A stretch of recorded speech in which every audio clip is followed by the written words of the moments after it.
Sing. Lord, you are worthy, and no one can worship you for all the things you've done for me.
your praise, and our hearts cry out. This song we raise. Are you Lord? Are you Lord?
All the earth will shout your praise. Our hearts cry out. This song we raise. Are you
Lord, we worship you. We worship and adore you. You are awesome in this place, mighty God.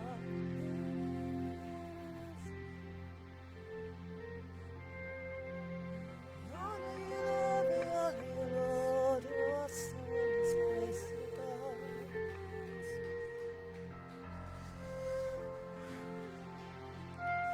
You're awesome, God.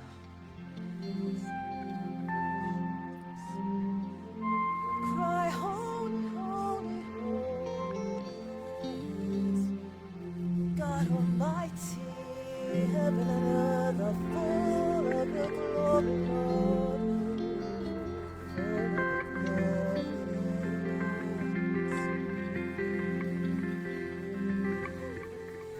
worship you, Lord, we worship you. Take a rightful place.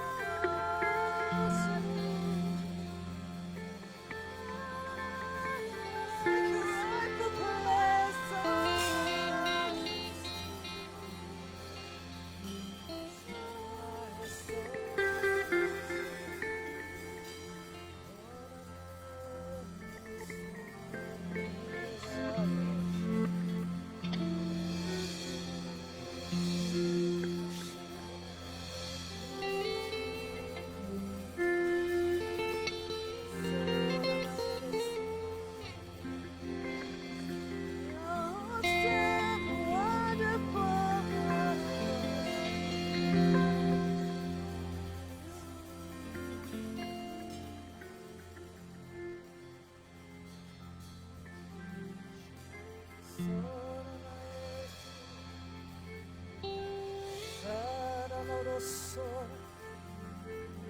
Sheke, sheka, marasere, so.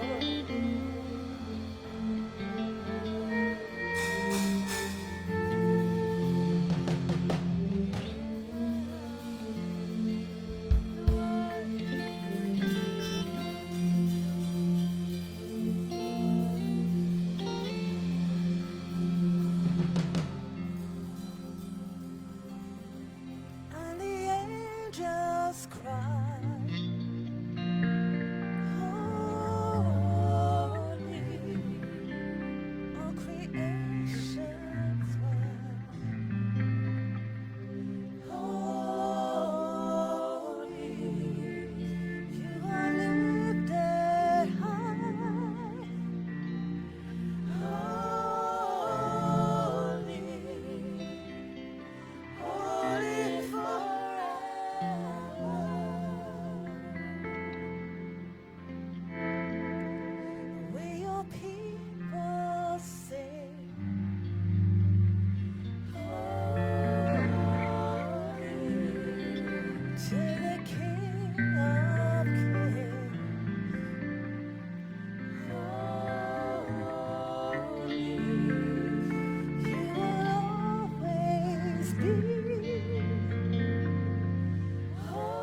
sing a song forever to the Lamb. Your name, sing your name is the highest. Your name is the greatest. Your name stands above them all. All throne and dominion, all power, and position. Your name stands above them all. Your name, my God, your name is the highest. Your name is the greatest. Your name stands above them all. All throne and dominion, all power and position. Your name stands above them all. The greater name, the greater name, the greater name is the highest. Your name is the greatest. Your name stands above the highest. All throne and dominion, all power and position. Your name stands above them all. Sing church, sing church, sing God. Is the highest. Your name is the greatest. Your name stands above them all. All throne and dominion, all power and position. Your name stands above them all.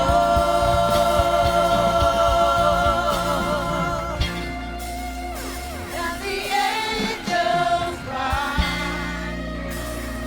holy, all creation cry, holy, you are lifted high,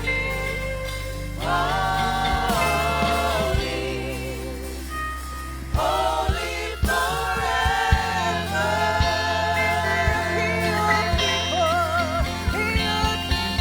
Your people sing, holy to the King of Kings. Holy, you will always be. Holy, holy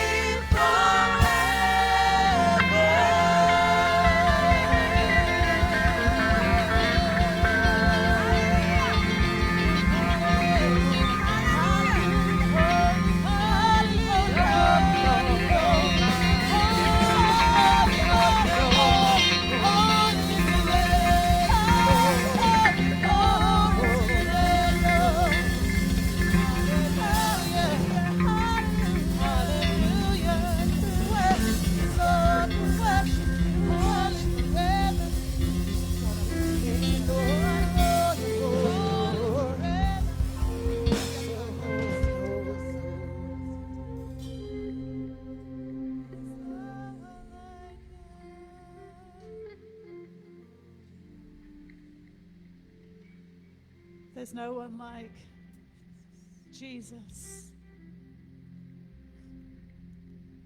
He is pure, undefiled by sin.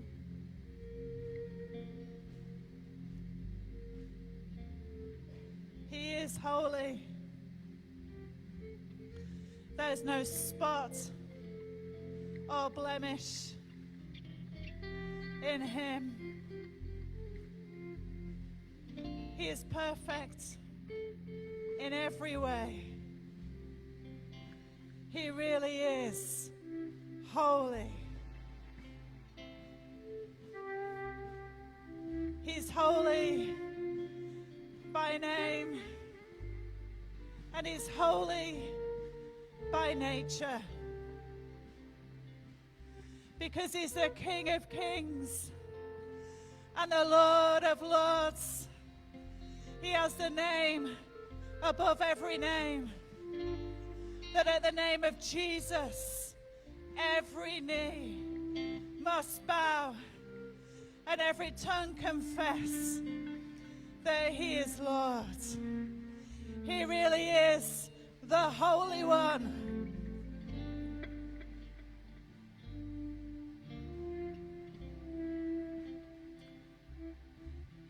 Let's just sing Holy Forever. Jesus. When the angels cry, holy, all creation cries, holy, you are lifted high, holy, holy forever.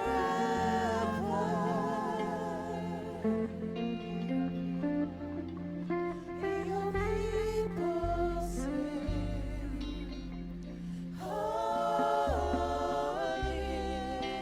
to the King of Kings. Holy, you will always be. Holy, holy forever.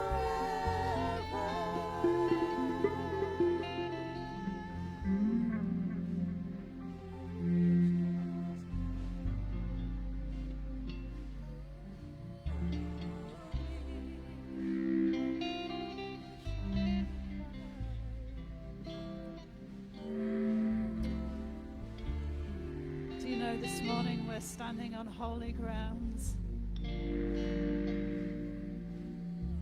Because this place is dedicated to Jesus.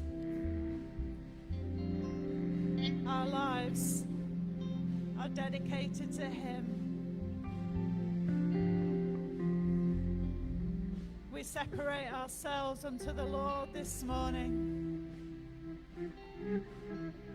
We separate ourselves as holy unto the Lord this morning.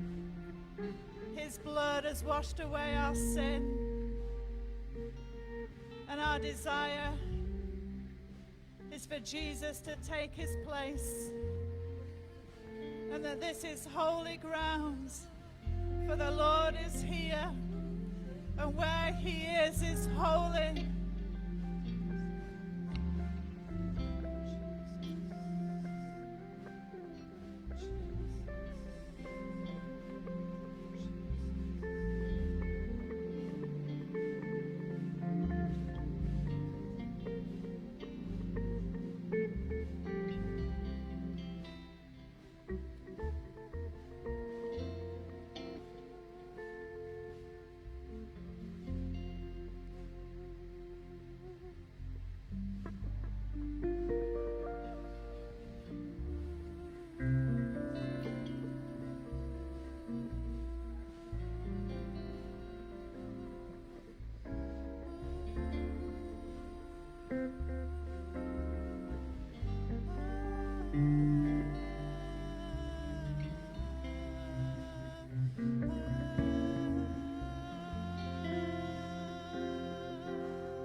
I'm just going to read us some scripture. This is from Luke chapter 19. And in a few minutes, I want you to say some words with me. Today is Palm Sunday, and we remember Jesus coming into Jerusalem. And I'm just going to read to you from Luke 19, starting at verse 28.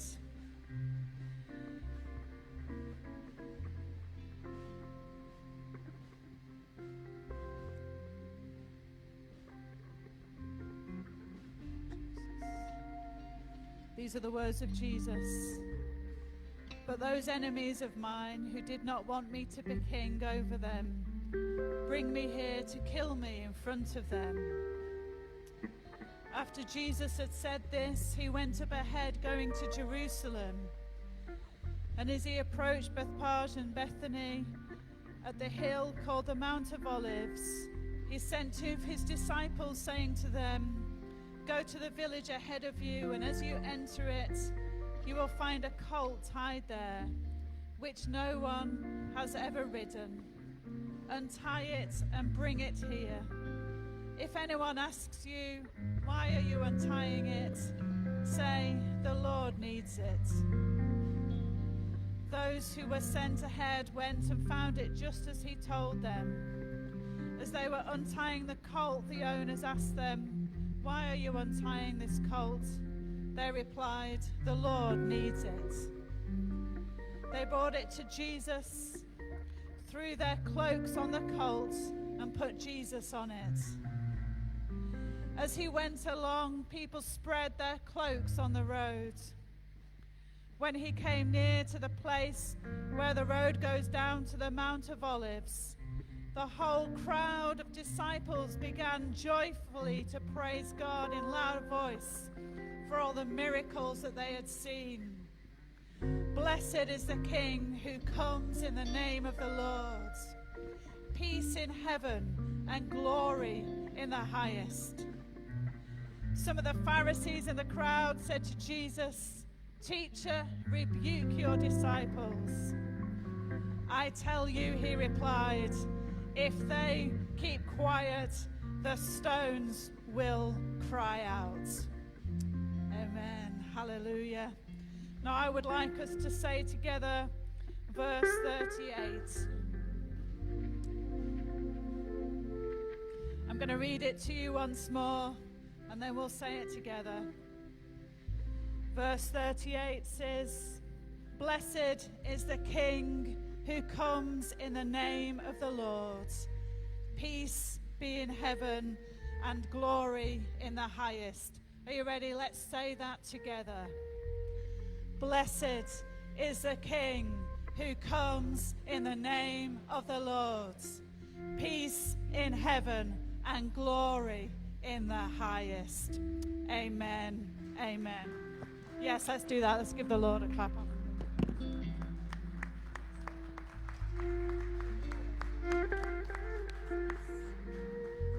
Amen. Amen. You may be seated.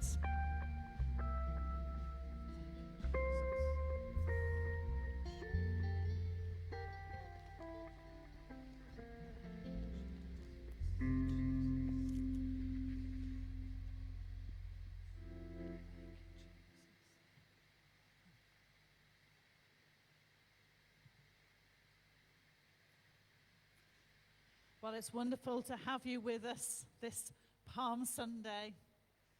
And it's a great day to be in church. It's always wonderful to be in church.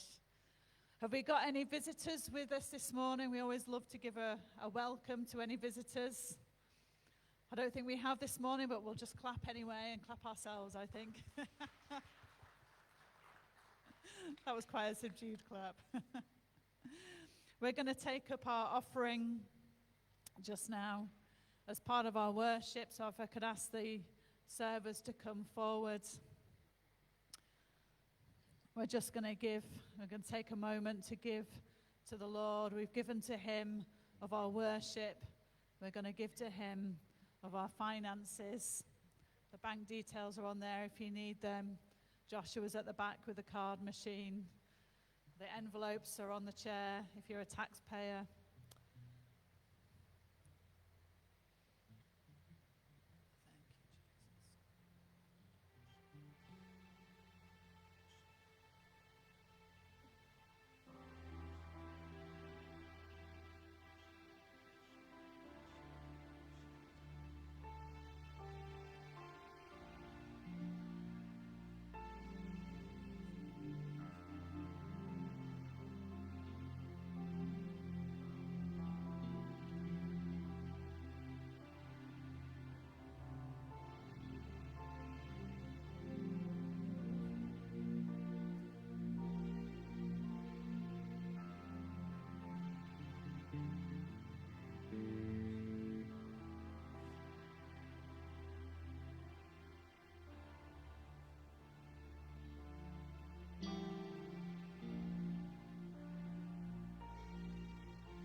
that you bless the offering for us in the mighty name of Jesus Christ. We pray for those who are not able to give. We pray in the mighty name of Jesus Christ that you bless the work of their hands so that you're able to give in the future. Father, we pray that this offering will be used in the advancement of your kingdom. In the mighty name of Jesus Christ, we pray with thanksgiving. Amen.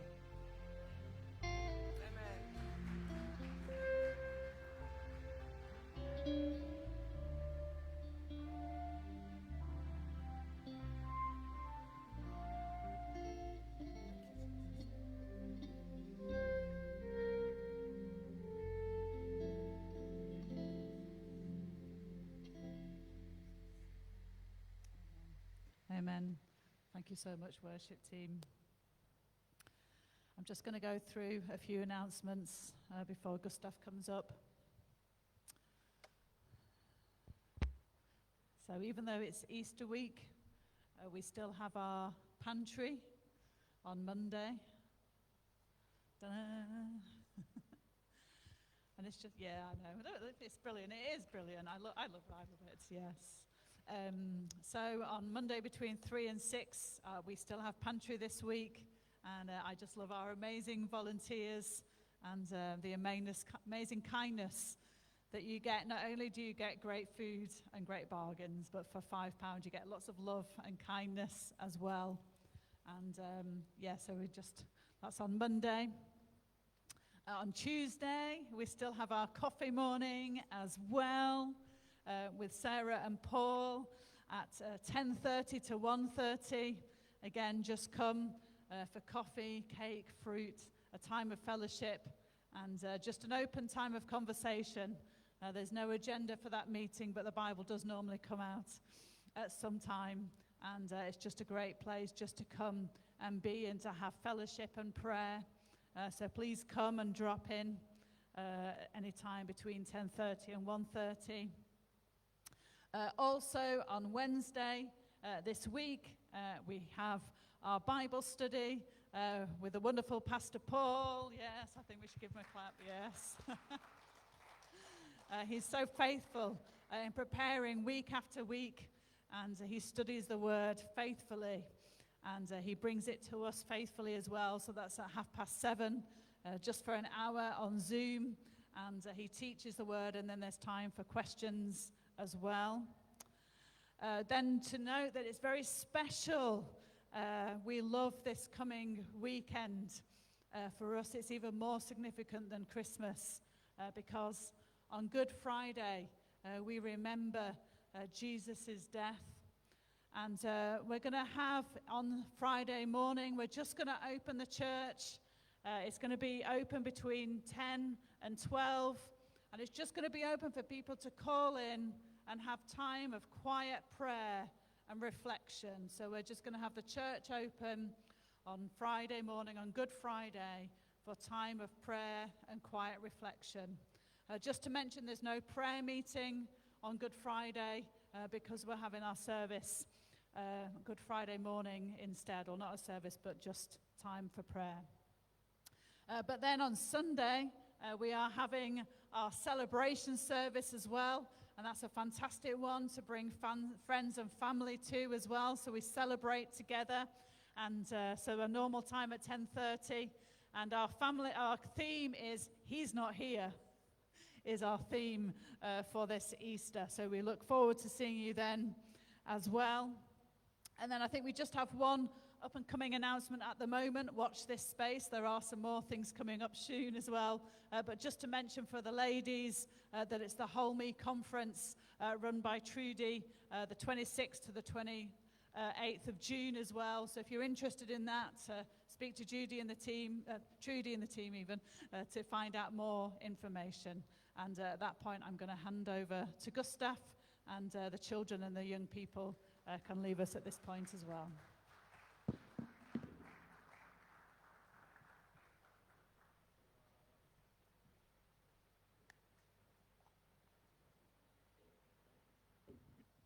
Yeah, the youth and the Sunday school can go.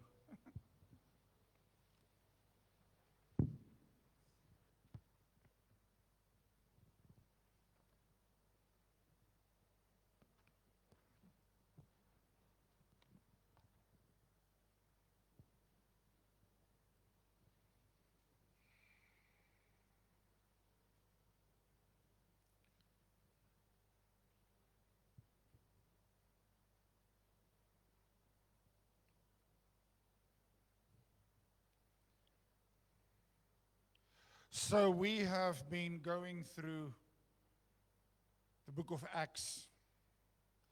And we know that the book of Acts say the Acts of the Apostles, but actually, if you look closer, you see it is the book of Acts of the Apostle,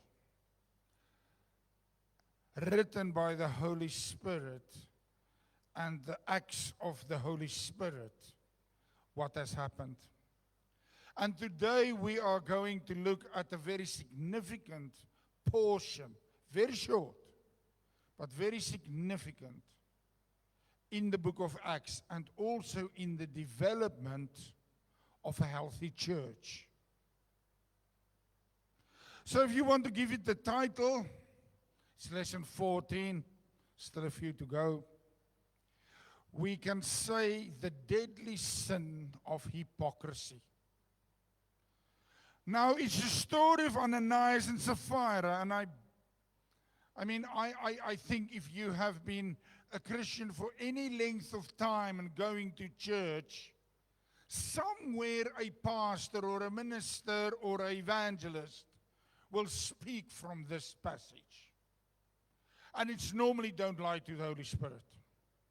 Or it's normally don't lie.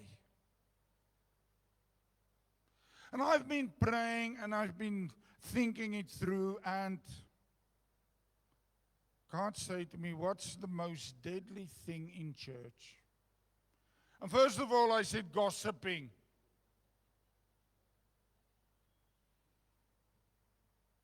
And it was as if there was a silence. And I went through all these little words in English in my head. And I got to the word of hypocrisy. And you know, when the Holy Spirit speaks and there's this calmness in your spirit. And I thought, okay, how am I going to do this? Lord, this is now in your hands. The deadly sin of hypocrisy. And we're reading Acts 4 verse 36, go through to Acts 5 verse 11. Let me just have a little sip.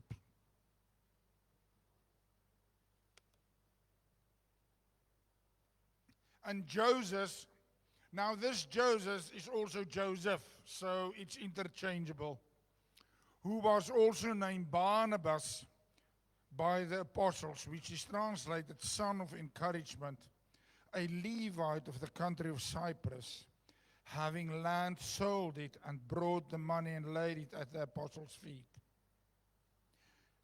Then the next word is written up, it starts with lying to the Holy Spirit.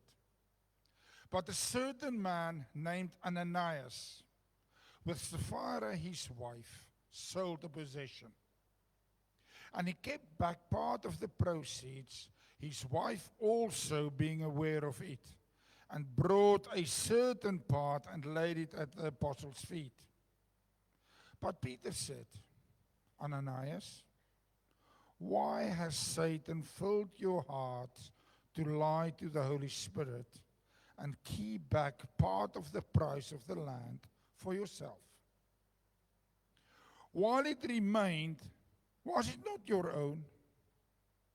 And after it was sold, was it not in your control? Why have you conceived this thing in your heart? You have not lied to men, but to God. Then Ananias, hearing these words, fell down and breathed his last. So great fear came upon all those who heard these things. And the young men arose and wrapped him up, carried him out, and buried him. Now it was about 3 hours later when his wife came in, not knowing what had happened. And Peter answered her, tell me whether you sold the land for so much. She said, yes, for so much. Then Peter said to her, how is it that you have agreed together to test the Spirit of the Lord? Look, the feet of those who have buried your husband are at the door, and they will carry you out. Then immediately she fell down at his feet and breathed her last. And the young men came in and found her dead, and carrying her out, buried her by her husband. So great fear came upon all the church and upon all who heard these things. That's our scripture verse. Now sometimes I have a bit of free time. Not often, but I have. And I like to read the Reader's Digest. And the good thing is you don't have to buy the book anymore, you can do it online.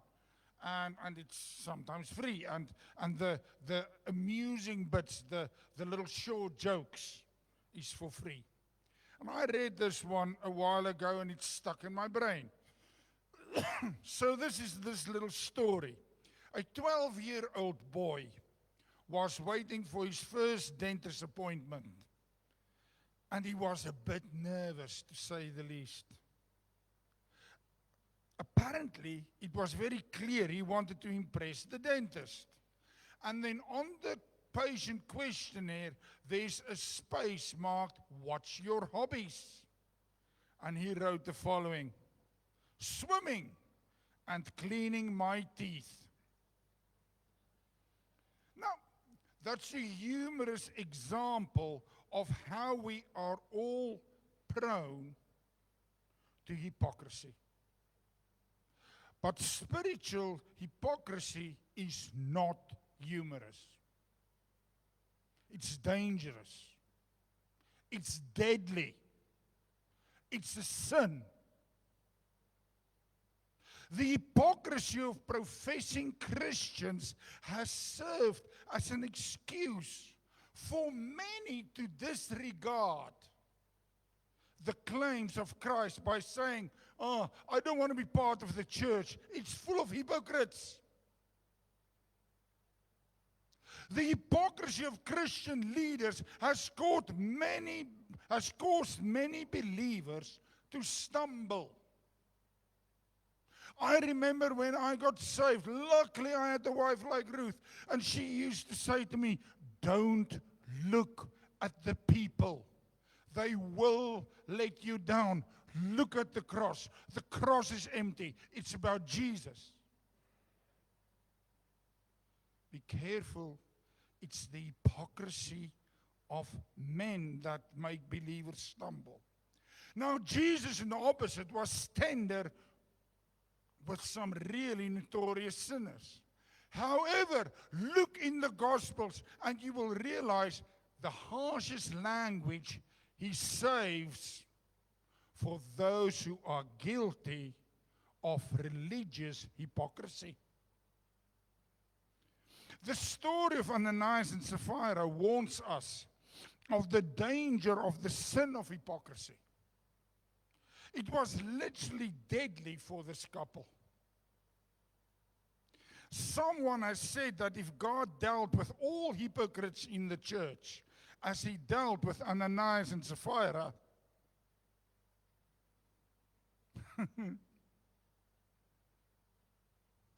the church will not be a church anymore. It will be a morgue.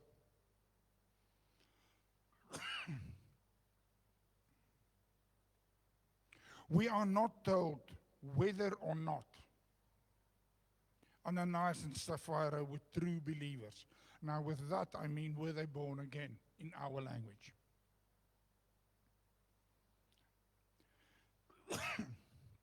However, some argue that they were. And others said, nah, if you can lie to the Holy Spirit, you cannot be. The fact of the matter is we are not told. Because if we knew that they were not true Christians, we would shrug the story off and say, it's not applicable to me. If we knew that they were born again, we might say, oh, thank God that this was just a one-time occurrence. But you know what? I think God on purpose don't tell us, because I think you want moments like this morning where we should look in the mirror and say to ourselves,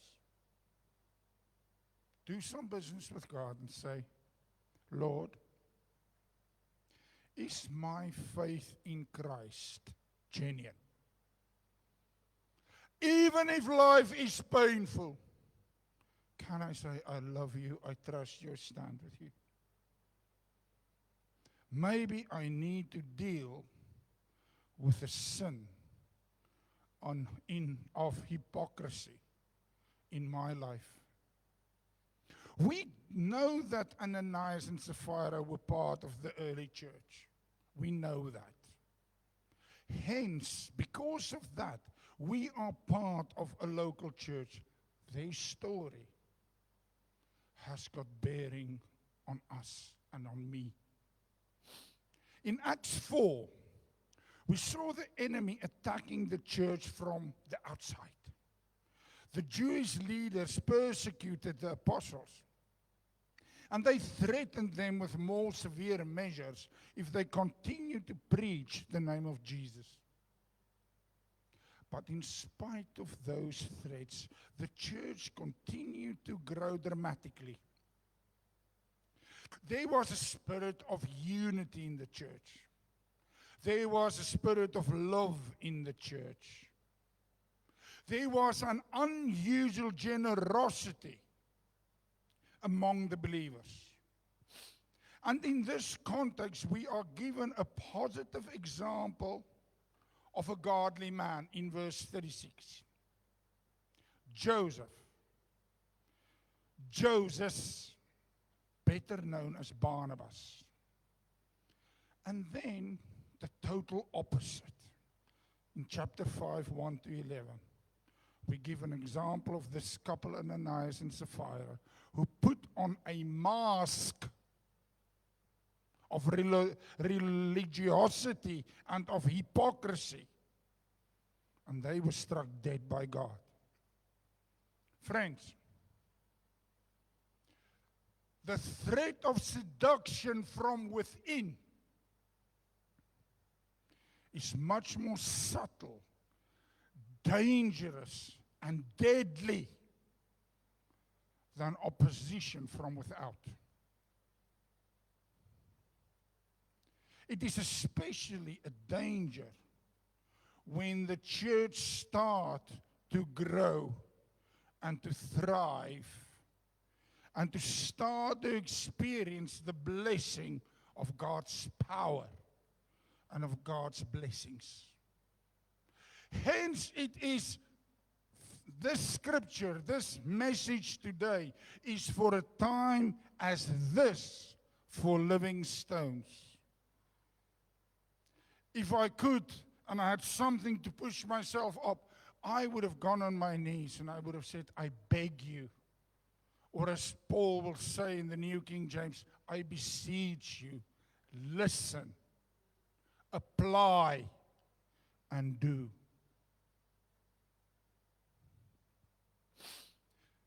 So, what's the lessons here to be learned? We are all prone to the deadly sin of hypocrisy. We should diligently pursue godly character. That's my premise. So let's look at the first bit there. We are all prone to the sin of hypocrisy, and it's deadly. We need to be clear on the exact nature of the sin of Ananias and Sapphira. Listen to me now. Their sin was not that they had sold their property and had given only a part to the church and keep the rest back. That was not the sin. In fact, in verse 4, Peter makes it plain that it would not have been a sin for them to have sold their property and not given anything to the church. However, they did not do that.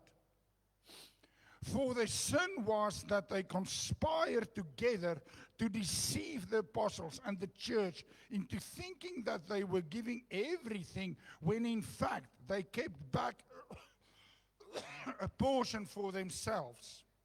In other words, they were trying to impress everyone with their higher level of spirituality and commitment than what they really had. Now, don't answer rhetorical question. Have you ever done that? I want to guess we have all been guilty sometimes, trying to impress others with our commitment and devotion. Whether it's to Christ, whether it's to the football team, whether it's to our place where we do our placements or work. There are moments that, it's so good to show you're a little bit better. Or am I the only sinner here?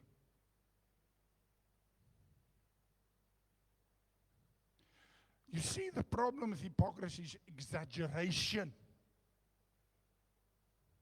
Exaggeration is the issue. You see, there's again a story in this Reader's Digesting of a pastor who's been preaching on the importance of reading the Bible daily and feeding on the Word. And then these members invite the pastor and his wife for a meal. And unfortunately, they didn't know that the pastor's wife looked on the, sometimes there's a calendar on the wall, and on the date with the meal, it says the day before, pastor and his wife is coming for dinner. Remember to dust all the Bibles.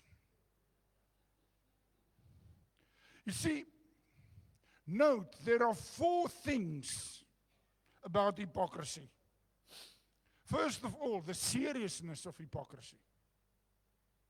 Some human-centered Bible commentators, or let's call them liberals, if you want to, are shocked at the sudden and severe punishment that was given to Ananias and Sapphira.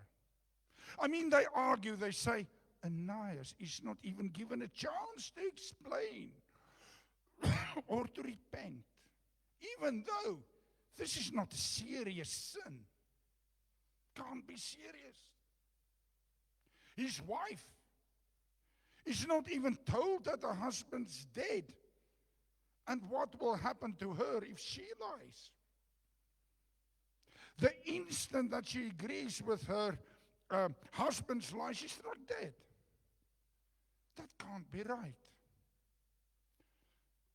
My friends, in this age of wokeism, if there's a word like that, but in this age of wokeism and of tolerance and of no boundaries in a sense, we might think, what's the big deal if we are liberal? I mean, just off the record, did you notice that the ultimate female pool championship of the UK was competed by 2 men a week ago? There was not a woman inside. That's how mad this world is becoming. But in any case, we need to view the sin from God's holy perspective, not from our world's relative view. Jesus always hit hypocrisy down. He doesn't stand for it. In Matthew 23, he pronounced many woes on the scribes and the Pharisees, who he repeatedly called hypocrites. He warned his disciples in Luke 12, verse 1, he says, beware of the leaven of the Pharisees, which is hypocrisy. Like leaven, hypocrisy starts small and unnoticed. It does not seem to be a big deal. But if it's not quickly checked and nipped in the bud, it spreads. It deceives the person into thinking that things are okay between him and her and God, when in reality, things are very, very wrong. The leaven of hypocrisy can soon infect an entire congregation or a movement even.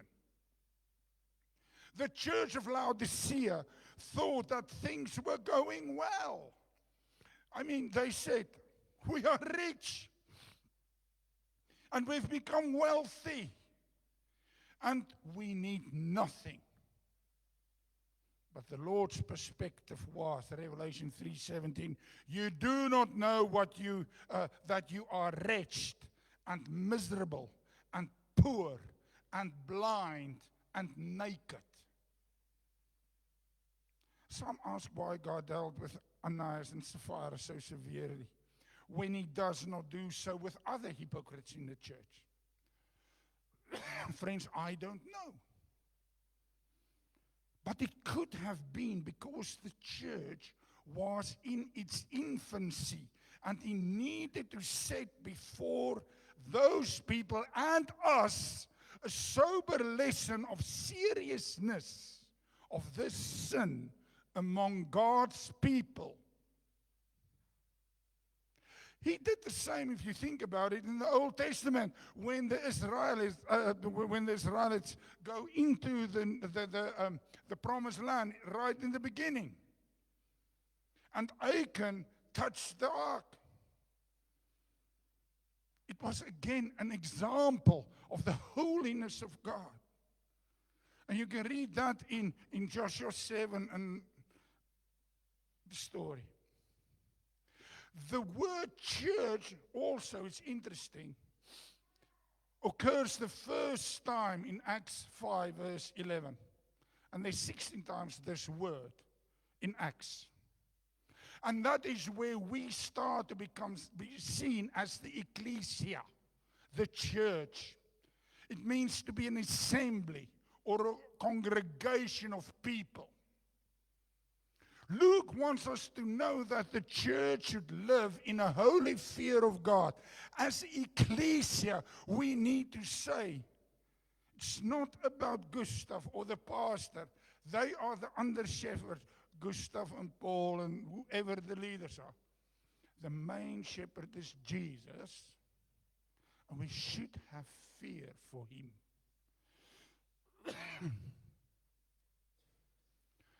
People, we should guard against the serious sin called hypocrisy.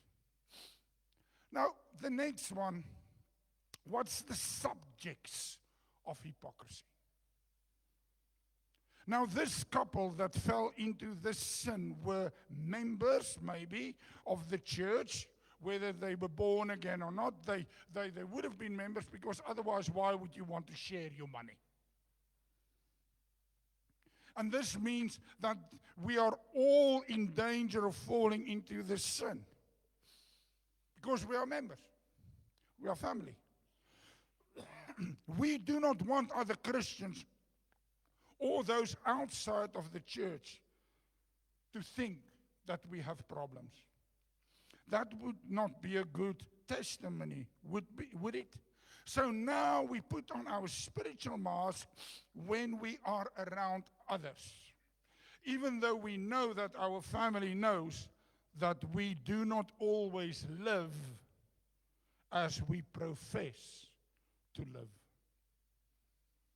When a prominent Christian is shown to be a hypocrite with sin, the world have you noticed all these big leaders that's been caught out the last few years? It's as if there's a sigh of relief outside of the Christian world, and everybody jump on the bandwagon saying, so Christians are really no different than anyone else.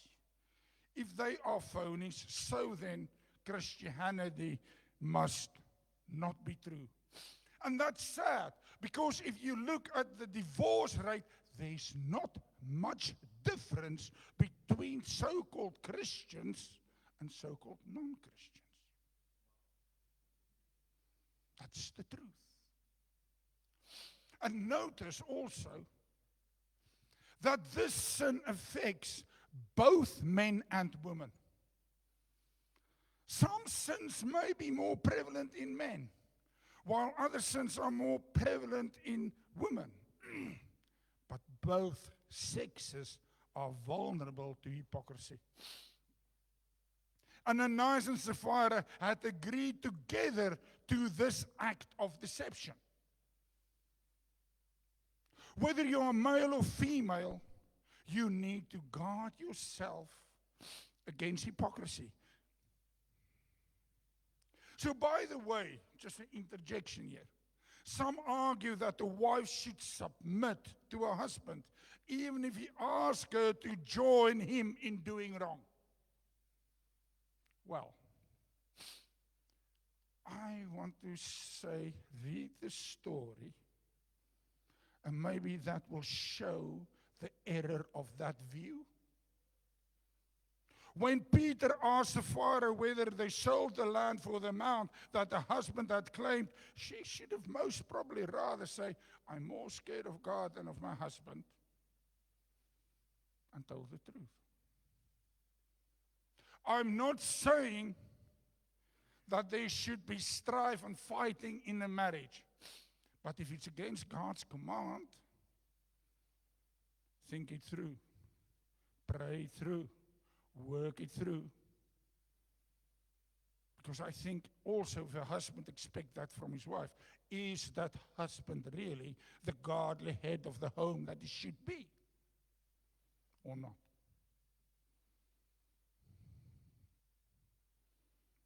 Tell the truth. Selfishness of hypocrisy. Motive is everything in the sin. If Ananias and Sapphira had sold their land and told the apostles, say, hey, look guys, we feel led to give half of the money we received to the church, there would be no problem. Their sin was actually the evil intent of their hearts to make others think that they were more holy than they really were. They were motivated by the love of self, not by the love of God and of the others. And the problem is, let me tell you a secret. You cannot pray with a pseudonym. Honestly, God always knows the motives of our hearts. And the thing is, He knows it immediately.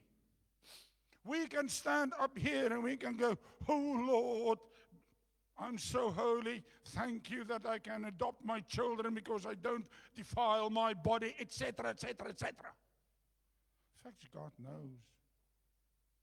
God knows. Hypocrisy is always motivated by self-love. We want to impress others, to make them think that we are something we know in our hearts we are not.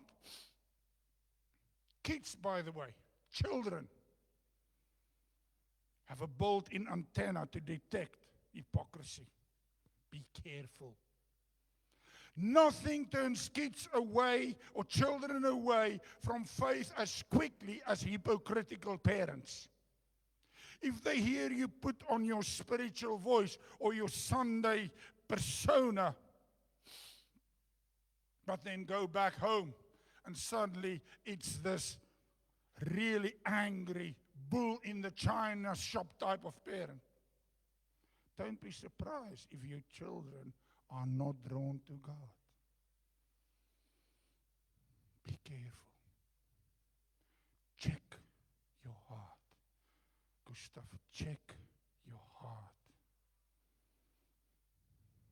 Do not be selfish. The short-sightedness of hypocrisy. Hypocrisy is short-sighted in several ways. Hypocrisy focuses on human group dynamics, not on the personal reality and the relationship with God. It was an exciting thing to be in Jerusalem, in the church in those days of Acts. There were large gatherings in Solomon's portico where thousands heard the apostles preach about Jesus. The church had an unusual sense of unity and of caring.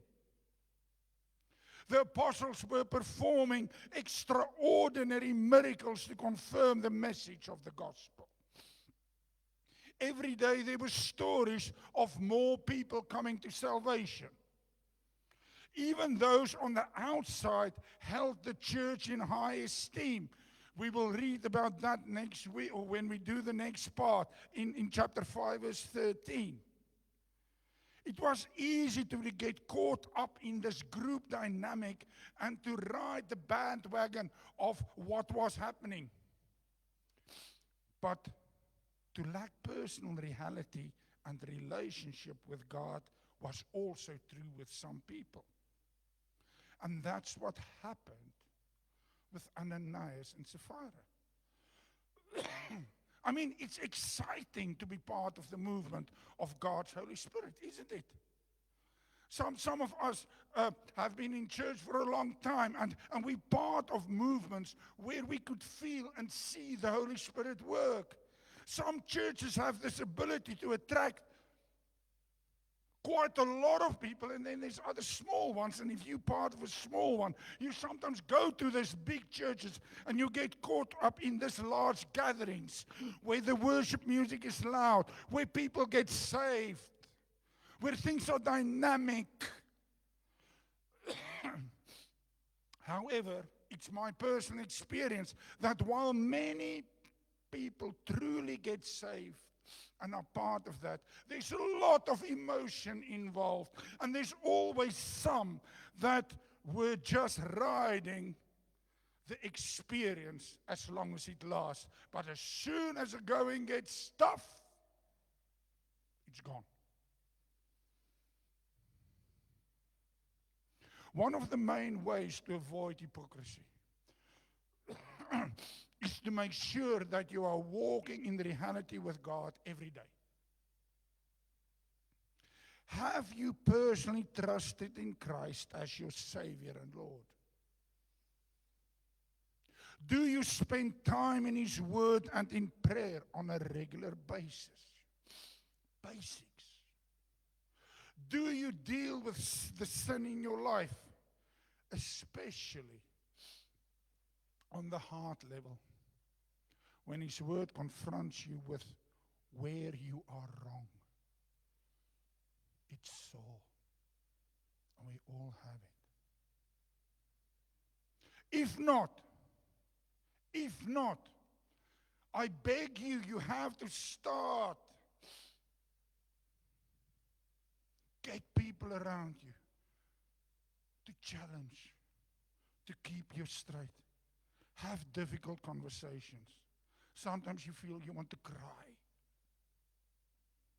People you can trust, people of the Word, people of God. Stop faking it. Stop faking it. If you keep on faking, you're going to burn out.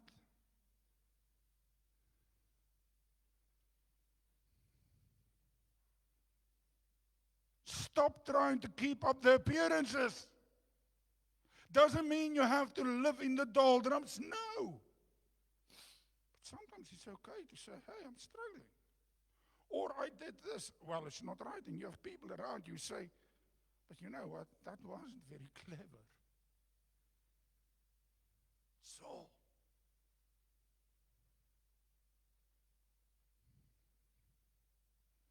that, my friends, are the beginning of wisdom in my mind, because you fear God more than giving people the face. Look at me, I've made it. Pastor Ray Stedman, he wrote a book called Authentic Christianity, brilliant book. And he points out that the moment we start pretending to be what we really are not, death enters your life. Because we are we are cut off from the vital reality of communion with Christ and His body, the church. We lose the reality of walking in the Spirit. Because as soon as you live a lie, God cannot stand sin. And guess what? Pretending and lying is a sin.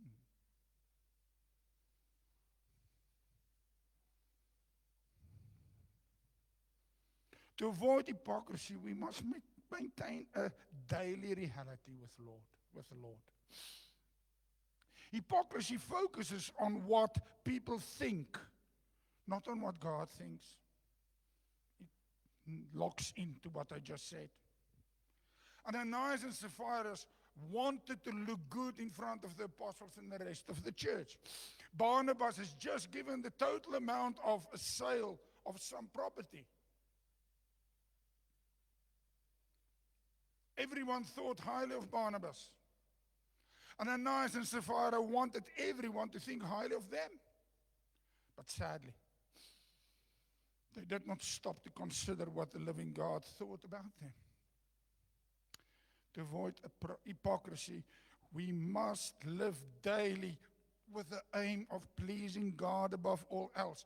The minute we start trying to look good to others without being concerned about what God thinks, we are in trouble. We are hypocrites. Both Peter and Barnabas later on fell into the sin, weirdly. The church of Antioch had both Jews and Gentiles together in one fellowship. And when Peter first visited there, he ate together with the Gentiles. No problem. Contrary to Jewish customs. But when the Jewish circumcision party shows up, guess what? Peter withdrew and only ate with the Jews out of fear of what they would think of him. Peter's hypocrisy then later wrongly influenced Barnabas, so much so that Barnabas and Paul had a fallout. And Paul said to him, "You go, mate." Paul then eventually confronted Peter's hypocrisy. And you know what, to Peter's credit, Peter accepted the rebuke. Just read Galatians 2, verse 11 to 14. If such godly men and church fathers, pillars of our church, like Peter and Barnabas, could get carried away by the sin, then I suggest to you this morning, people, we all need to be on guard. Hypocrisy focuses on the temporary life, not on eternity. If Ananias and Sapphira had been thinking about the shortness of life and the certainty of judgment and eternity, they would not have done what they did, I promise you. But whether we get struck down instantly for our sin or have to stand one day before God at judgment, we all will face God's judgment. Scripture reminds in Hebrews 4 verse 13, Hebrews 4 verse 13 says, nothing in all creation is hidden from God's sight. Everything is uncovered and laid bare before the eyes of Him to whom we must give account. Twice in our text today, it mentions the great fear came on all of those who heard what happened to Ananias and Sapphira. Great fear of God should come on us as well. We are all a heartbeat away from standing before God and giving an account. Keeping eternity in view will deter the sin of hypocrisy. And Ananias and Sapphira warn us of this deadly sin. But the good news here, friends, is our text not only warns us against what not to be, it also shows us in both Barnabas and Peter how we should live. So let's twist the coin around. Number 2 of our main points. We should diligently pursue godly character. These men show us 4 aspects of godly character. To pursue godly character, we must grow in the fullness of the Holy Spirit and of faith. As we've already seen in chapter 2, verse 4, how the apostles were filled with the Holy Spirit. And again, before he preached to the council, in chapter 4, verse 8, Peter was filled with the Spirit. And then later on in chapter 11, 24, we read that Barnabas was a good man, full of the Holy Spirit and of faith. It was the Holy Spirit who showed Peter that Ananias was being deceptive. Peter accuses him of lying to the Holy Spirit in verse 3 of our verses today. And Peter also calls him God. So, what we know then, the Holy Spirit is God. Remember that. By way of contrast, Peter says that Satan had filled Ananias' heart. To be filled means to be controlled. Peter and Barnabas were under the control of the Holy Spirit, the third person of the Trinity, part of the Godhead. Ananias and Sapphira were controlled by Satan in the act of deception because they had yielded to his temptation. Being full of the Holy Spirit and of faith does not mean that the believer will be sinless. But it means we have the power within us to say no, or to change, and to repent, and to walk a different direction. Oh, sorry, I couldn't help. No, if you got the Holy Spirit, you could. Sorry, especially if you know. We will see later, both Peter and Barnabas will fall into hypocrisy as we've just shown you. But it does not, but when we have the Holy Spirit, it does mean a daily walk of dependence on that Spirit. Yielding to Him so that the fruit of the Spirit grows in our lives. To be full of faith means that we daily trust in God and His promises, rather than leaning on our own schemes or on worldly wisdom. And people, that's the most hardest thing in life. Because sometimes we want to say to God, just move aside, let me show you how this will work. And God's timing is different from our times. Even though you make a promise, sometimes I say, Lord, did you really say it? To pursue godly character, we must grow in the ministry of encouragement. We hardly remember Barnabas' real name as the Acts and the book carry on. But he was Joseph, also Joseph, because his nickname Barnabas becomes so prominent. Scholars cannot even determine the etymology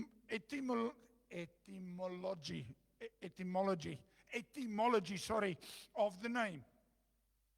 But Luke helps us by translating it for us. He says, son of encouragement.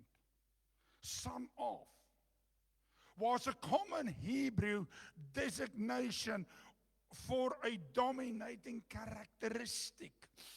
James and John were the sons of thunder. You can imagine who they were. They were most probably fighters, because I think they were Sadducees. Sadducees were like terrorists against the Romans. So you can imagine, when they come in, they were a fight. The sons of thunder. Judas was a son of perdition. Barnabas was so marked by his encouraging spirit that he was the son of encouragement. We communicate encouragement by our attitude, our actions, our words, our smile, our face, our whole body. An encouraging person has an attitude of trust and hope in God that makes others look to his promises and believes it again. He acts in a way that encourages those who are down. That may mean helping a person in some overwhelming task or just taking the time to listen.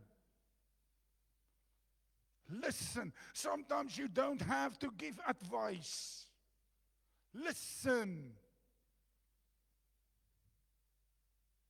Their words are not sarcastic. It's not demeaning, but it's full of hope and love. They communicate, I believe that in the Lord's strength, you will live in a manner pleasing to him. All of us should seek to be sons of encouragement. To pursue godly character, we must grow in the ministry of generosity.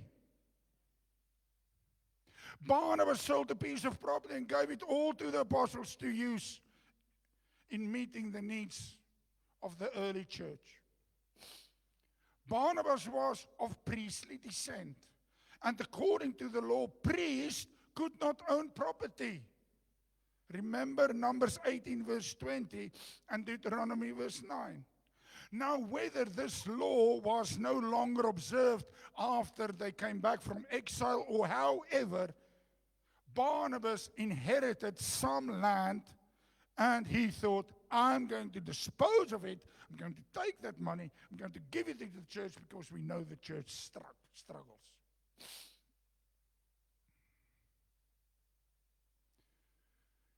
He could have spent the money on himself. Nobody would have blinked an eye. He could have given it to his sister or his brother. Nobody would have blinked an eye. But he decided, let me give it to my family.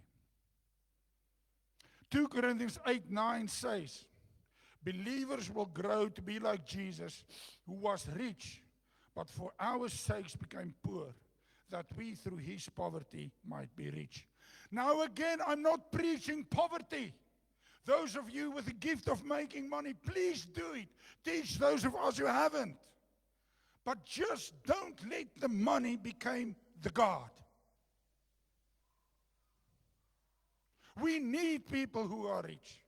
We love people who are rich just as much as the poorest. But who's your God? You know, when I was younger, it was this, who's your daddy?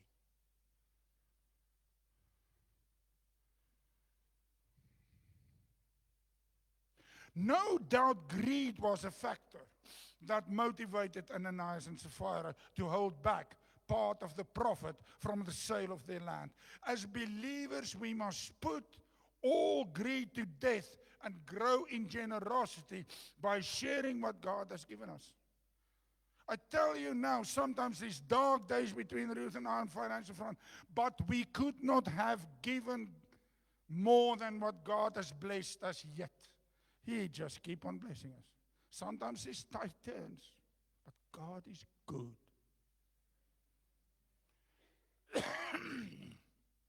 To pursue godly character, we must grow in integrity.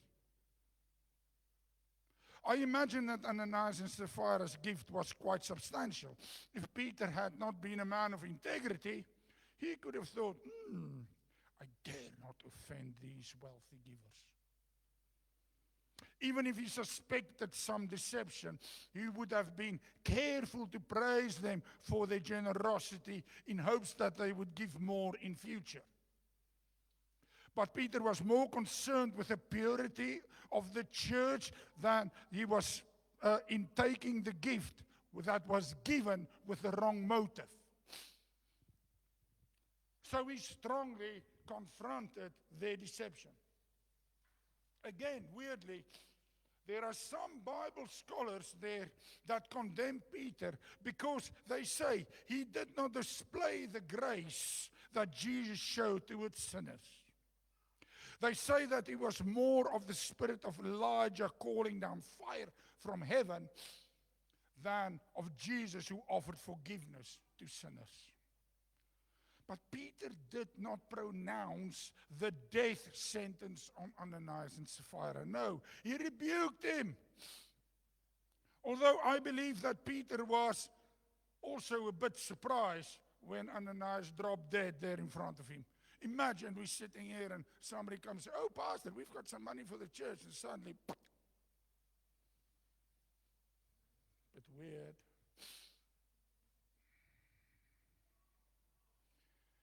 But Sapphira, he predicted that the same thing that has just happened to Ananias would happen to her. But Peter was simply God's instrument to speak his truth. It was God who cleansed the church of hypocrites. It's not our job. Although we can rebuke when we see it's needed. Anytime we take a strong stand against sin in and around the church, let me tell you, somebody will accuse you of not being loving. But to tolerate sin in the church, oh, that's dangerous. Sin that will spread like a wildfire and contaminate and destroy many others is not the act with love or compassion that God wants. We must always offer forgiveness and restoration. Please, who repent, let our memories be short and let us love be long. And if you say, I forgive, guess what? Forget. Can't say, oh, I forgive you, but I won't forget. That's not true forgiveness. We truly must have wisdom, the wisdom of Solomon, because people of integrity hold both to kindness and to truth, if you read Proverbs 3, verse 3. Now, in conclusion, George Verwer, he was the founder of Operation Mobilization, tells of a time when he was 19. So I read his book, he's one of my heroes of faith. And he went to this outreach, and there was a man, and I'm not going to give the name because it's not needed. And this sermon of the guy was really powerful, and it moved George to rededicate his life to Christ. So afterwards, he went to this man, and he went to speak to him. And as he stand there, he noticed that all the people in the church had a lot of expensive clothes on. And he also noticed that the speaker was very well dressed, radiating aura of success. Now again, there's nothing wrong with being dressed well. There's nothing wrong with having an aura of success. Nothing wrong. But it's what you do with it. So then he went to this guy and he said to him, you know, everybody here looks successful and very rich and whatever, but I have a tug in my heart. I really feel we need to look after those who've got nothing. And as you were reading from Ananias and Sapphira and everything was given, do you think if we ask all of you and them to give everything to God and to let God work with it, do you think they will do it? Will we do it? And that's a question that Ruth and I ask ourselves. And I'm not certain I can do it. I'm really honest. But this guy then looked at George and he says the following. George Verwer said, and I quote directly out of the book, "See here, young man, I'm an evangelist, and this is my living. This is how I make my money, by preaching and doing God's work. What I was speaking about today, it's all true. But I doubt if anyone would really live that way, unless perhaps there was a war on." George Verwer said that was a day that shaped him. And he walked away feeling very shaken. Where are we? Where am I?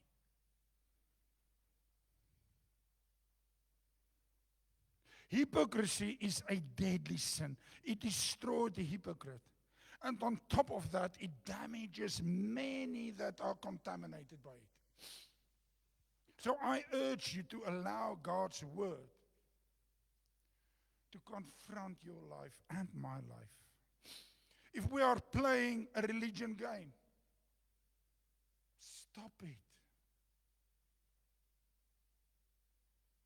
Get real with the living God. Spend time each day with Him. Judge your sins and turn from them. Seek to grow in godly character. Our God's desires truth in the innermost being, as the psalmist says in Psalm 51 verse 6. Let's deal with our innermost truth. Be careful. Hypocrisy is a deadly sin. God bless you.